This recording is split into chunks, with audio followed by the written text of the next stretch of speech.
Bueno, yo soy Isidre Brufau, soy licenciado en Educación Física, trabajo en educación, en secundaria y también estoy en el mundo del hockey, en rendimiento, estoy en un equipo de la Hockey Liga Femenina y estoy también en una extraescolar de hockey sobre patines. Yo soy Albert Cantón, también soy graduado en Ciencias de la Actividad Física y el Deporte, recientemente doctorado y nada, mi área es más el fútbol, pero me surgió la oportunidad de colaborar con Isidre en hockey patines y nada, pues encantado colaboré con él. Yo soy Enrique Lacasa, Quique, el nombre de guerra. Ujú. Y claro, os preguntaréis qué nos une, ¿no? Porque fútbol, hockey y yo estoy metido en temas de balonmano y pádel. Y lo que nos une es quizá el paradigma, es que somos los tres integrantes del grupo de sistemas complejos y deporte. Y, y fue una muy buena oportunidad el estudiar, por las características que os va a explicar Isidre mucho mejor que nosotros ahora, el adentrarnos a trabajar la iniciación al hockey desde esta mirada de la complejidad, de la pedagogía no lineal. Bueno, primero que todo, al entrar en el grupo de sistemas complejos, eh, claro, a mí se me abre un mundo, veo la posibilidad de hacer con el hockey, eh, aportar cosas nuevas, y esto es lo que me motiva la creación de lo que X. Sé que no es nada más que la adaptación del hockey patines tradicional, reduciendo espacios, materiales, jugadores en cuanto a la iniciación y modificando el sistema de competición, ¿no? Entonces aquí hago una propuesta y en un momento dado esto nos iba muy bien para estudiar si esta propuesta había diferencias significativas o había un valor añadido real y de comprobación científica en cuanto digamos, a lo positivo que era la propuesta, ¿no?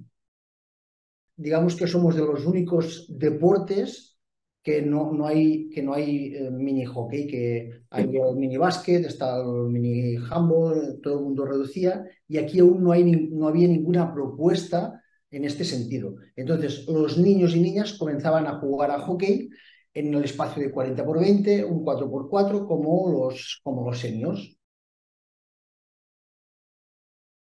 Entonces aquí es cuando dije que a lo mejor estaría bien hacer una modificación en cuanto a cambiar el entorno. Y este entorno hizo una serie de investigaciones, de probaturas y modifiqué las porterías, modifiqué la altura de los sticks, las bolas y también los espacios. Entonces, básicamente la pista de 40 por 20, una sola pista, se acababa convirtiendo en 4, 5, incluso 6 pistas, poniendo unas particiones que son unos tubos adaptados y tal, ¿no? ¿Qué proporciona esto? Que todos o muchos de los elementos técnico-tácticos de la iniciación los trabajo a partir de la globalidad del deporte en situaciones reducidas, ¿vale? Utilizando evidentemente también la forma tradicional de enseñar a patinar y algunos de los elementos tradicionales como son los circuitos, por ejemplo. Pero básicamente utilizamos o se utiliza aquí tanto en el entrenamiento como en la competición el hockey reducido. ¿Qué significa esto? Que los duelos son de 1 contra 1, de 2 contra 2, de 3 contra 3, con o sin portero. Es un sistema donde la flexibilidad impera muchísimo. Y aparte de todos los elementos técnico-tácticos, hay un tema competitivo, que desde mi punto de vista, la competición en niños de escuela, de prebenjamín, de benjamín, es igual que la de los seniors.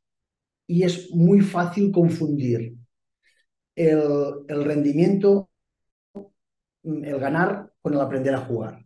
Y este es uno de los grandes problemas que yo quería superar.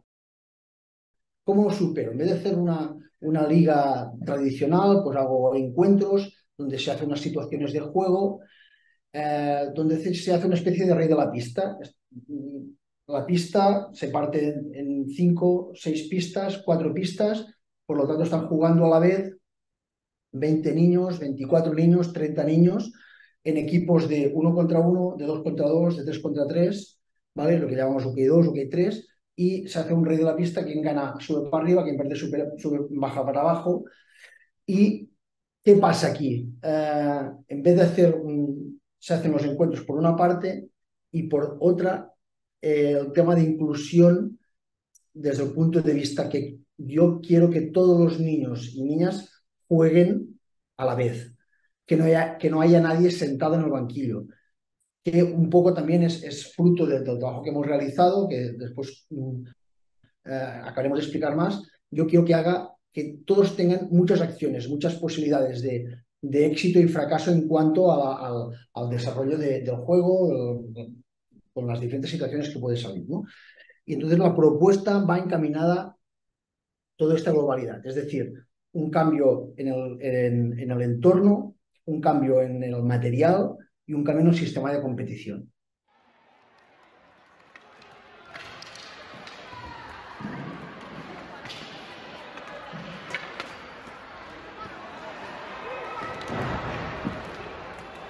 Ay, Julia, pásala. Aquí lo mismo. Calla.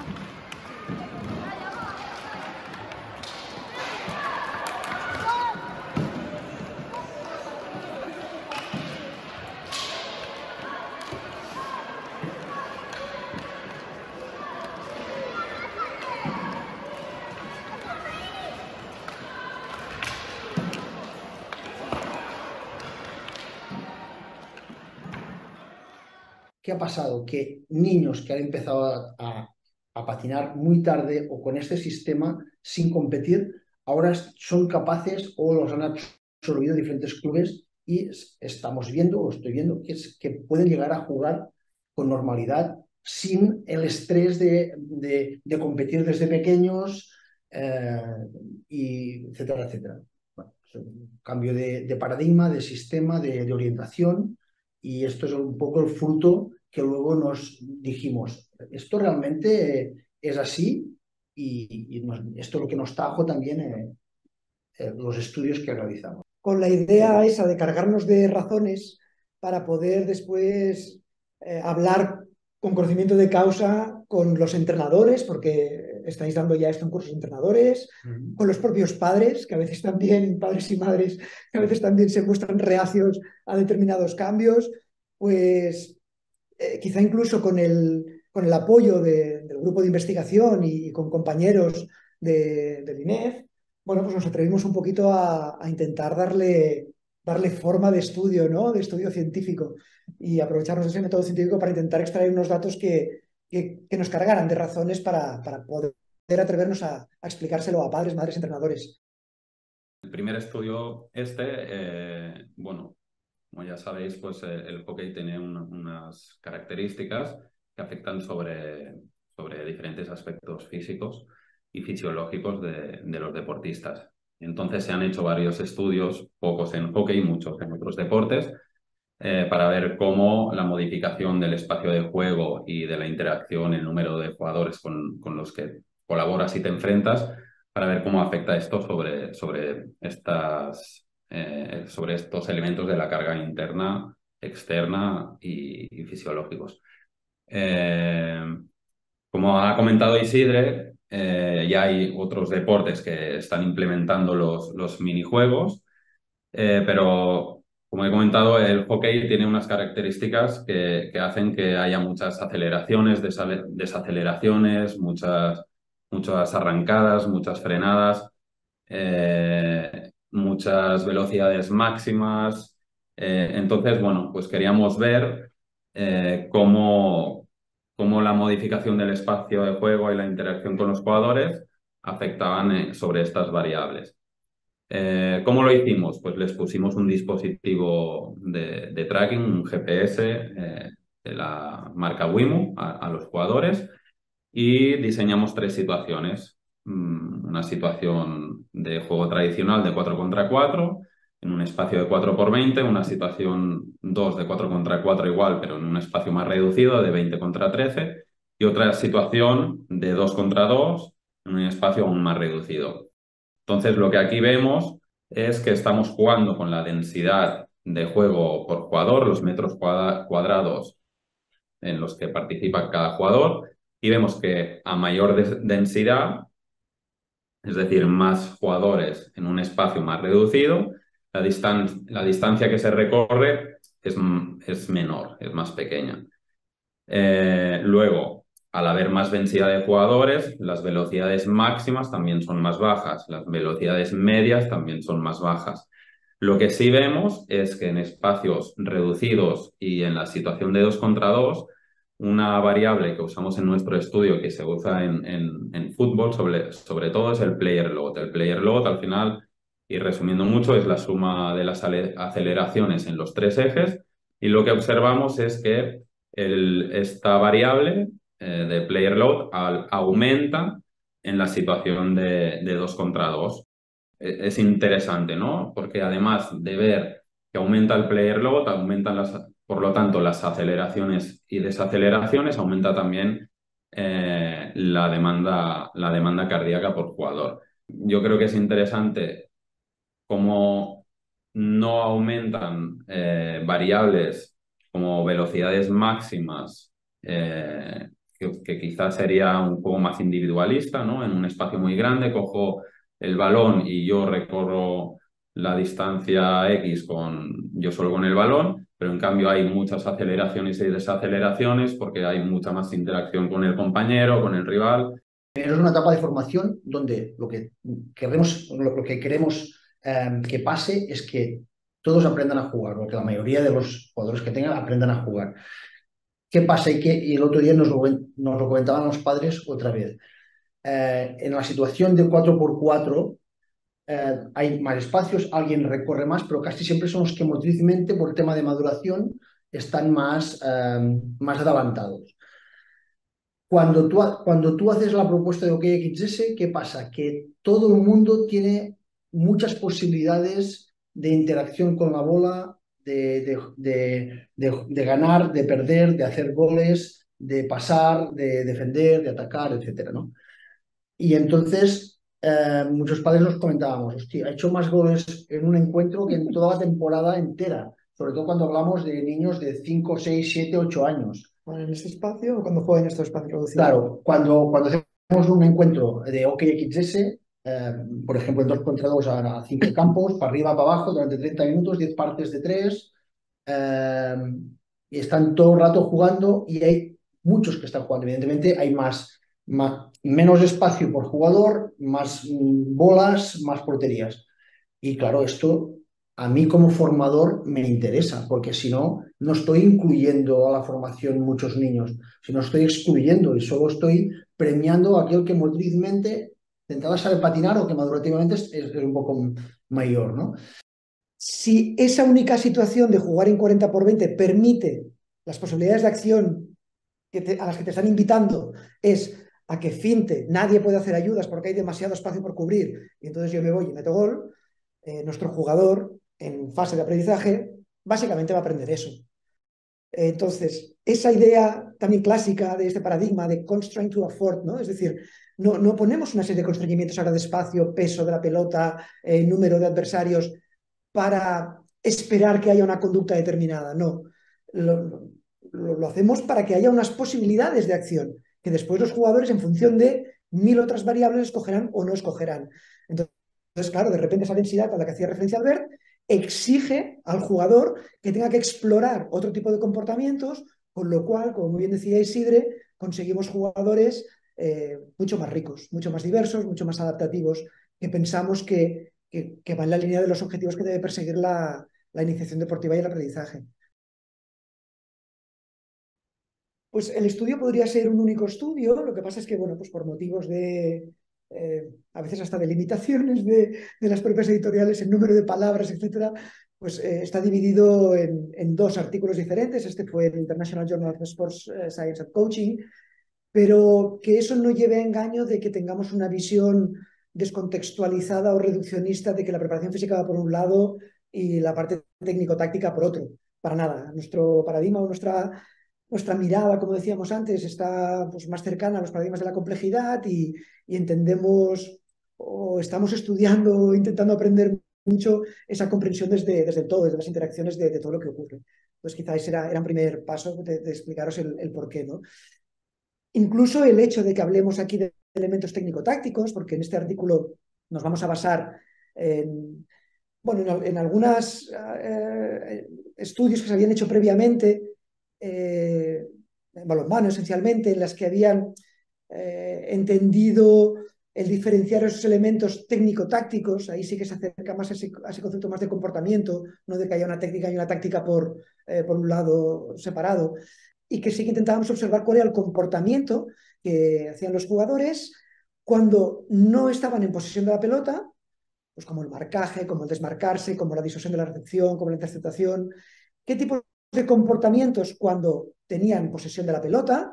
Pues como driblar, conducir, o fijaros que en situación defensiva podríamos decir que siempre hay una acción, igual que está la de desmarcarse ante el jugador que tenemos que marcar, ¿no? Pues lo mismo ocurre en situaciones con pelota, en las que al ser un espacio de cooperación o oposición, en espacio y tiempo simultáneo, en el mismo tiempo, al mismo momento, cuando un jugador quiere conducir, probablemente otro quiere desposeerle de la pelota, o cuando un jugador quiere progresar, el otro pretende, a través del acoso, llevarlo hacia las zonas más débiles del terreno, ¿no? Que no pueda correr hacia la portería, o que cuando intenta hacer un desmarque con pelota, pues lo podamos controlar de alguna manera a través de un body block, ¿no? Como explicábamos aquí.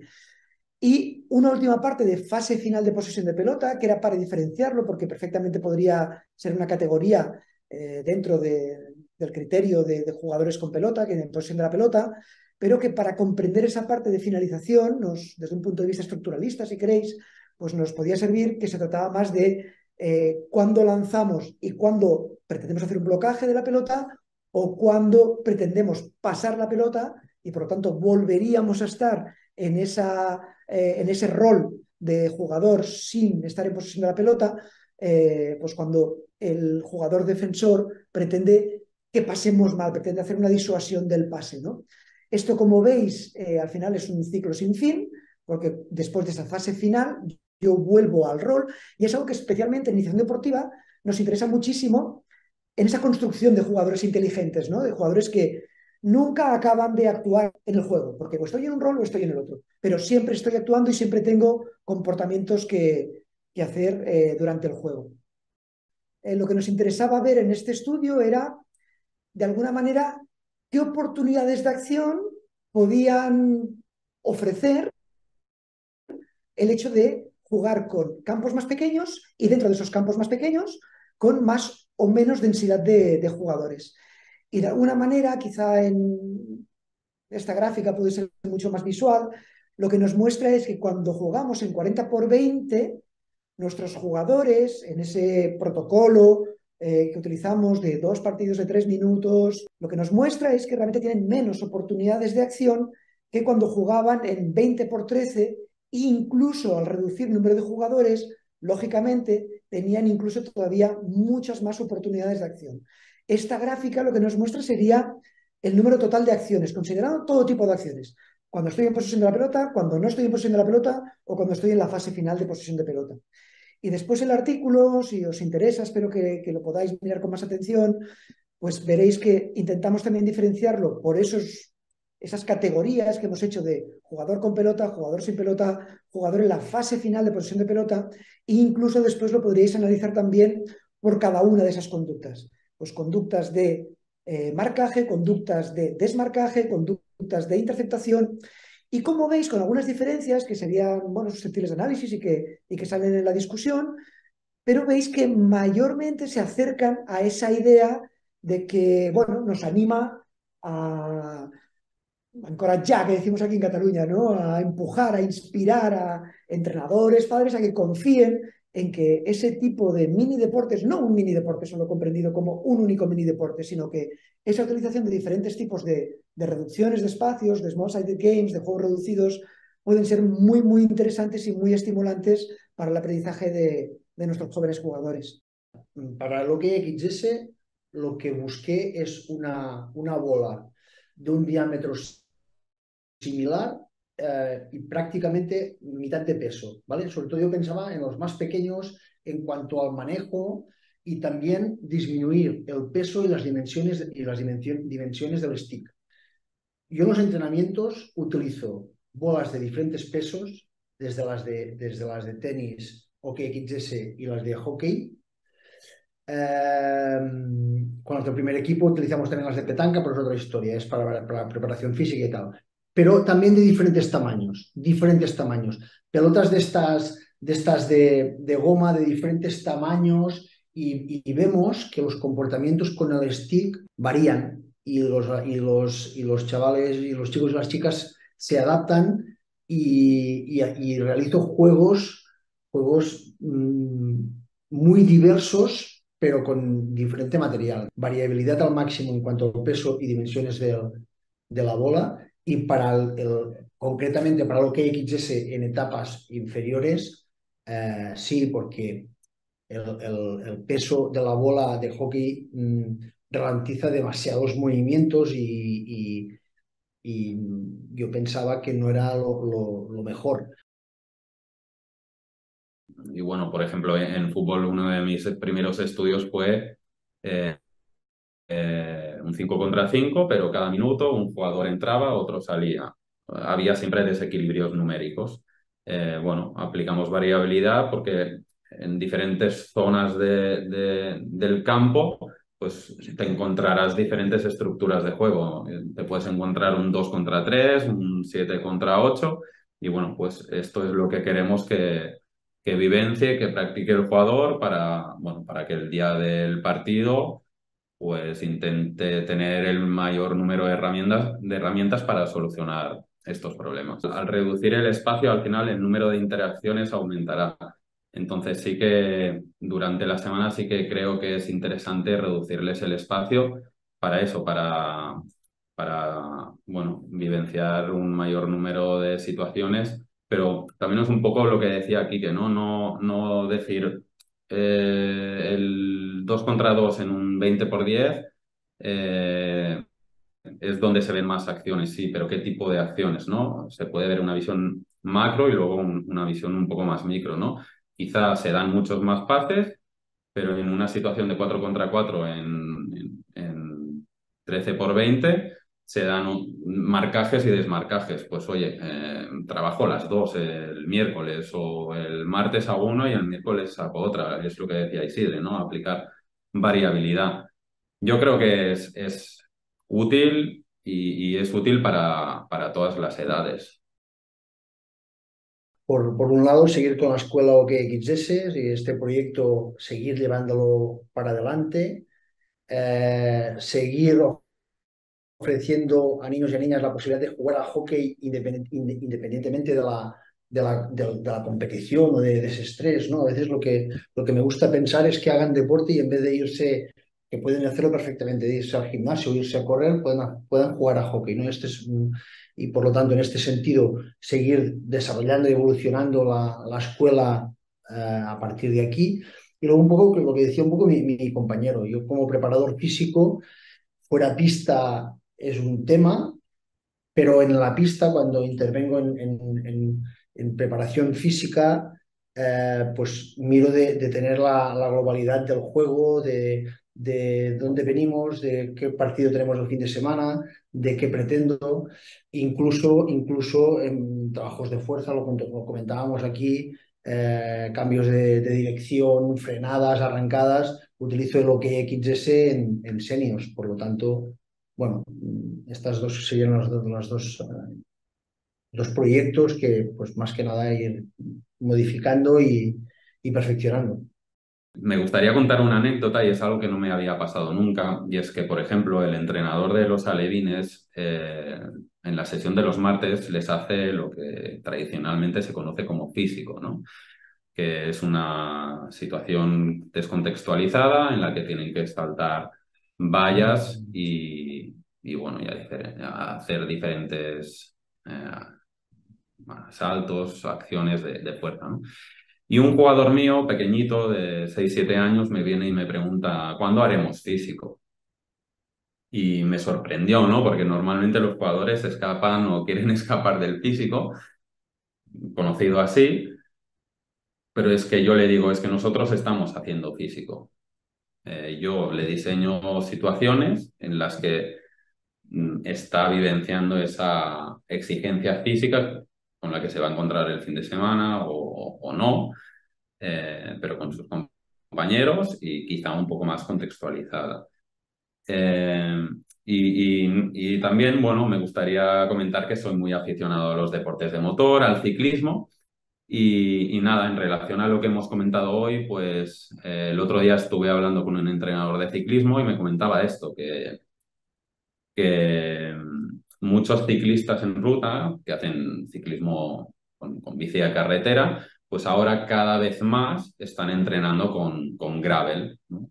Una bicicleta gravel es una bici de carretera con unos neumáticos para poder ir por montaña. ¿Por qué? Para experimentar, pues eso, diferentes situaciones, por si el día de la carrera, en un contexto mucho más estable, se encuentran con algún imprevisto. Bueno, creo que es un poco en la línea hacia la que tenemos que ir. Yo un poco en la línea de lo que hemos estado viendo, yo actualmente estoy más ubicado en deportes de raqueta y ocurre un poco como comentaba Isidro, que en el pádel, como bien sabes, tampoco hay un juego reducido, un mini pádel, con lo cual también tenemos un estudio en ese sentido que como este nos daba datos muy relevantes de lo interesante que podría ser jugar también con juegos reducidos.